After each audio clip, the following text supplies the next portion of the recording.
Hello friends, welcome to சுவையான சமையல். ஒரு கடாய் எடுத்துக்கோங்க. கடாய் சூடானதுக்கப்புறமா அரை கப்புக்கு கொஞ்சம் கம்மியாக நெய் எடுத்திருக்கேன். இதில் சேர்த்துடலாம்.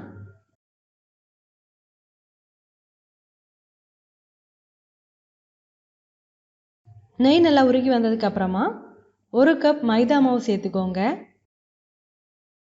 இந்த மைதாவில் இருக்கிற பச்சை வாசனை போகிற அளவுக்கு இதை நல்லா லோ ஃப்ளேமில் வச்சு நல்லா வறுத்து எடுத்துக்கோங்க. இந்த மாதிரி கட்டியாக இருந்தது அப்படின்னு அதை உடச்சி விட்டு நல்லா வறுத்து விட்டுக்கோங்க.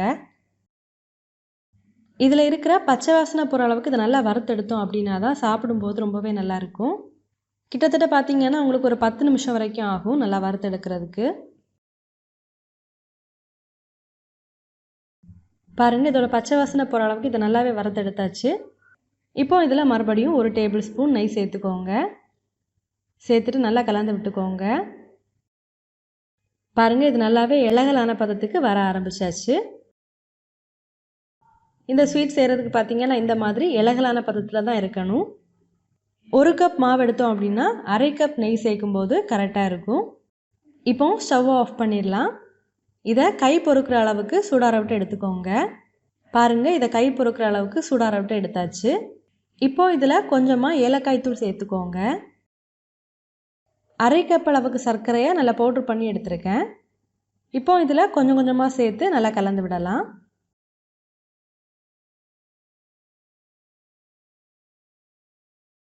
சர்க்கரையை மொத்தமாக சேர்த்துறாம உங்கள் இனிப்பு சுவைக்கேற்ப பார்த்து சேர்த்துக்கோங்க. இதில் தேவைப்பட்டால் கொஞ்சமாக நெய் சேர்த்து நல்லா கலந்து எடுத்துக்கோங்க.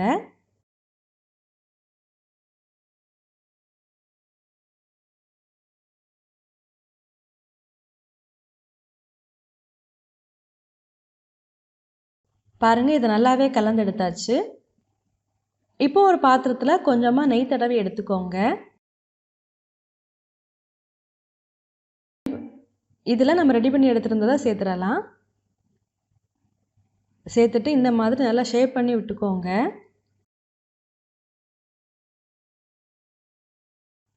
பாருங்கள், இதை நல்லாவே ஷேப் பண்ணி விட்டாச்சு.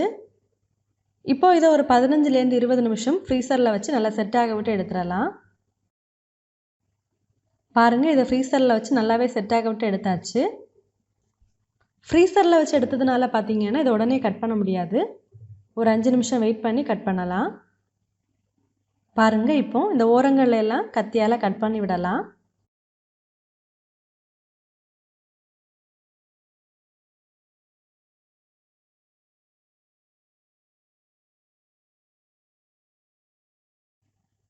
இப்போ இதை நம்ம கட் பண்ணலாம்.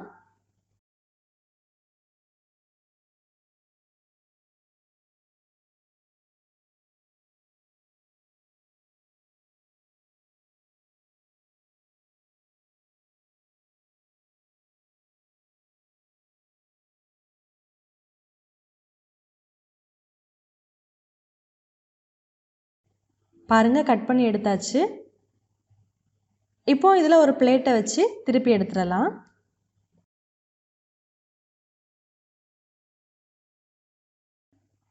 பாருங்கள், இது ரொம்பவே சாஃப்டாக இருக்குது. நம்மளோட சுவையான ஹல்கோவா ரெடி ஆயிடுச்சு.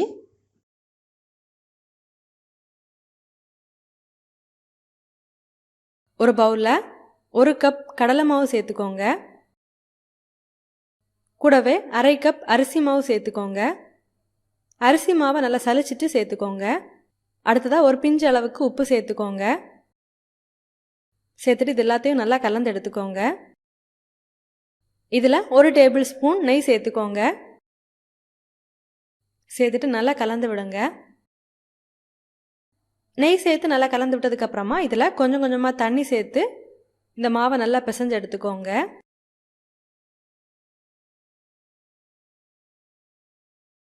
மாவை இந்த அளவுக்கு நல்லா சாஃப்டாக பிசைஞ்சு எடுத்துக்கோங்க. பாருங்கள், நான் இன்றைக்கி இந்த அச்சு எடுத்திருக்கேன். உங்கள்கிட்ட இதை விட கொஞ்சம் பெரிய ஓட்டை உள்ள அச்சு இருந்தது அப்படின்னா நீங்கள் அதை யூஸ் பண்ணுங்கள்.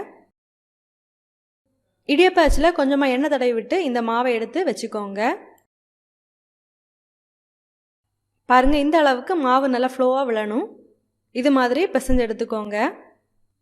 இப்போ ஒரு கடாயில் இதை ஃப்ரை பண்ணுறதுக்கு தேவையான அளவுக்கு எண்ணெய் சேர்த்து நல்லா சூடு பண்ணிக்கோங்க.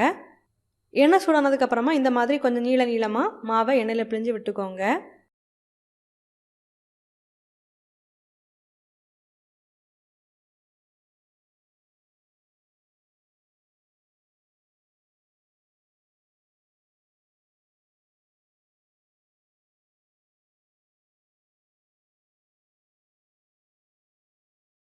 இது ஒரு பக்கம் நல்லா ஃப்ரை ஆனதுக்கப்புறமா திருப்பி போட்டு ஃப்ரை பண்ணலாம்.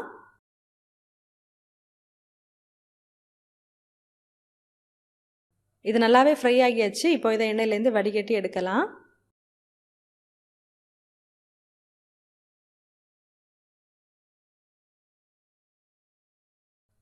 இந்த மாதிரி இருக்கிற எல்லா மாவையுமே எண்ணெயில் போட்டு ஃப்ரை பண்ணி எடுத்துக்கோங்க.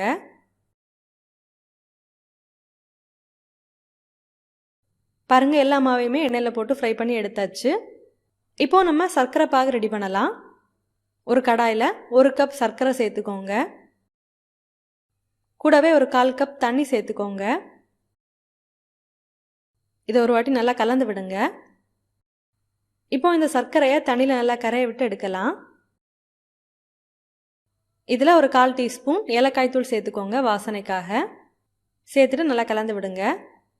சர்க்கரை பாகை நம்ம எந்த அளவுக்கு காய்ச்சி எடுக்கணும்னு பார்த்தீங்கன்னா, ஒரு பாத்திரத்தில் கொஞ்சமாக தண்ணி சேர்த்து அதில் விட்டு பார்க்கும்போது சர்க்கரை பாகை நம்ம கைகளால் எடுக்க வரணும். அந்த பதத்துக்கு காய்ச்சி எடுக்கணும். இப்போ இதில் நம்ம பாகுப்பதம் செக் பண்ணலாம். ஒரு பாத்திரத்தில் தண்ணி சேர்த்து அதில் விட்டு பார்க்கலாம். நம்மளோட பாகுப்பதம் இன்னும் சரியாக வரல. இது கொஞ்ச நேரம் கூட இருக்கட்டும். இப்போ பாருங்கள், இன்னும் சர்க்கரை பாகு நல்லாவே கெட்டியாகி வந்தாச்சு. இப்போ நம்ம மறுபடியும் பாகுப்பதம் செக் பண்ணலாம். பாருங்கள், இது கையில் நல்லாவே எடுக்க வருது. இப்போ நம்மளோட பாகுப்பதம் ரெடி ஆயிடுச்சு. இது ஒரு வாட்டி நல்லா கலந்து விடுங்க. நல்லா கலந்து விட்டதுக்கு அப்புறமா நம்ம ரெடி பண்ணி எடுத்துருக்கிறத இதில் சேர்த்து மறுபடியும் நல்லா கலந்து எடுத்துக்கோங்க. இந்த சர்க்கரை பாகு இதில் நல்லாவே கோட்டாகி வந்துடும். இதில் பார்த்தீங்கன்னா பாகுப்பதம் ரொம்பவே முக்கியம். கரெக்டான பதத்தில் நம்ம எடுக்கலை அப்படின்னா இந்த இனிப்பு சேவ் மொறுமொறுப்பாக இருக்காது, நமத்து போயிடும். அதனால் பார்த்து பண்ணுங்க.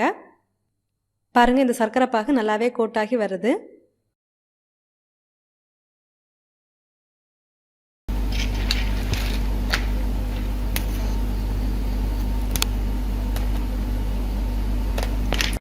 பாருங்கள், இனிப்பு சேவ் ரொம்பவே கிறிஸ்பியாக வந்திருக்கு. நம்மளோட சுவையான இனிப்பு சேவ் ரெடி ஆயிடுச்சு.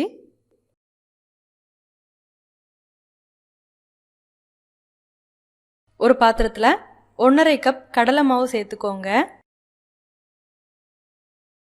கூடவே கொஞ்சமாக உப்பு சேர்த்துக்கோங்க. சேர்த்துட்டு நல்லா கலந்து விட்டுக்கோங்க. இதில் கொஞ்சம் கொஞ்சமாக தண்ணி சேர்த்து இந்த மாவை நல்லா கட்டி இல்லாமல் கலந்து எடுத்துக்கோங்க.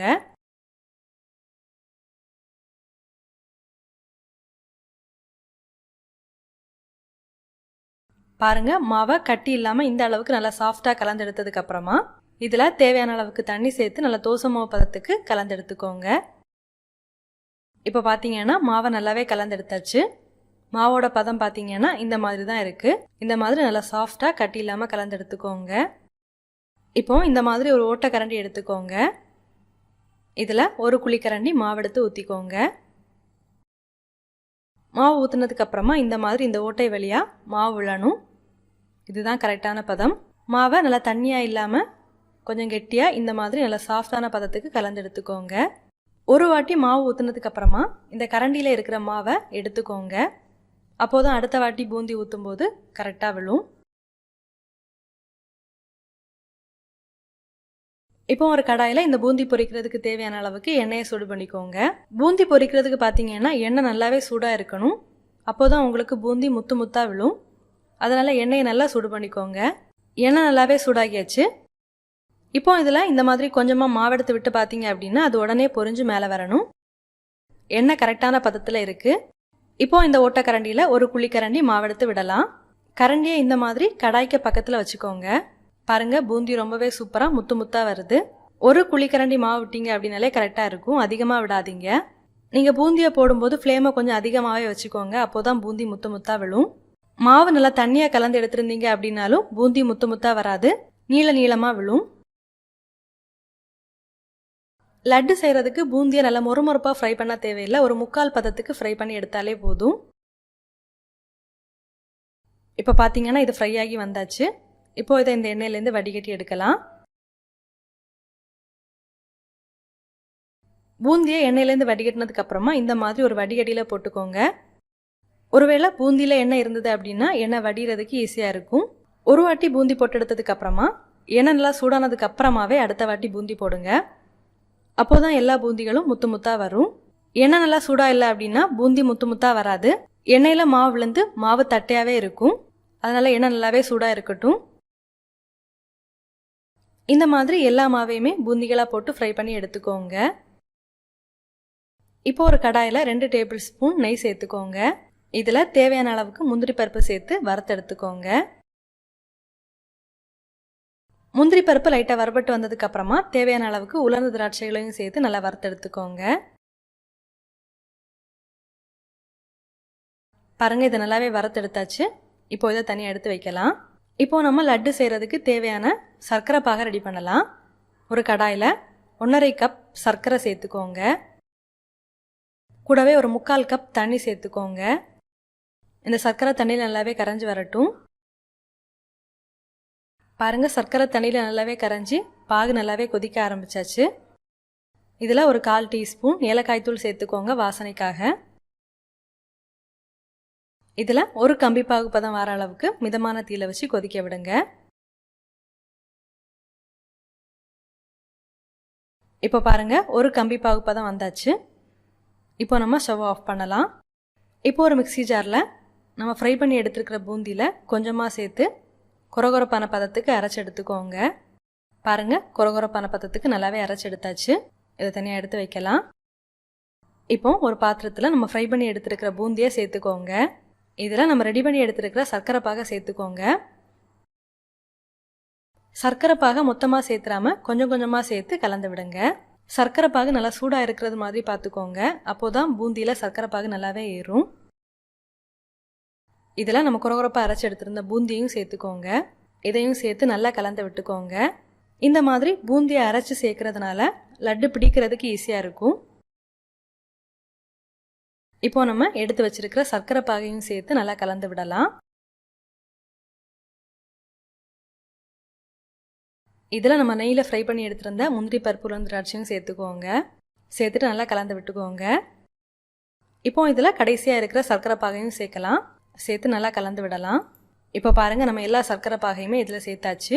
இந்த மாதிரி சர்க்கரை பாகை கொஞ்சம் கொஞ்சமாக சேர்த்து கலந்து விடும்போது சர்க்கரை பாகை அதிகம் ஆகாமல் நமக்கு லட்டு பிடிக்கிறதுக்கு கரெக்டாக இருக்கும். அதனால தான் இந்த மாதிரி கொஞ்சம் கொஞ்சமாக சேர்த்து கலந்து விடுறோம். சர்க்கரை பாகை சேர்த்து நல்லா கலந்து விட்டதுக்கப்புறமா இந்த மாதிரி ஷேப் பண்ணி விட்டுக்கோங்க. இப்போது இதை மூடி வச்சு ஒரு 15லேருந்து 20 நிமிஷம் வரைக்கும் வைக்கலாம். அப்போது தான் பூந்தியில் சர்க்கரை பாகு நல்லாவே ஏறும். இப்போ பாருங்கள், இது ஒரு 15 நிமிஷத்துக்கு அப்படியே வச்சு எடுத்தாச்சு. பூந்தி நல்லாவே சர்க்கரை பாகு இழுத்துருக்கு. இது ஒரு வாட்டி நல்லா கலந்து விட்டுக்கோங்க. நல்லா கலந்து விட்டதுக்கப்புறமா இந்த மாதிரி பூந்தியை லைட்டாக உடச்சி விட்டுக்கோங்க. இந்த மாதிரி செய்கிறதுனால லட்டு பிடிக்கிறதுக்கு ஈஸியாக இருக்கும். இப்போ கொஞ்சமாக எடுத்து முதல்ல இந்த மாதிரி நல்லா அழுத்தி பிடிச்சிக்கோங்க.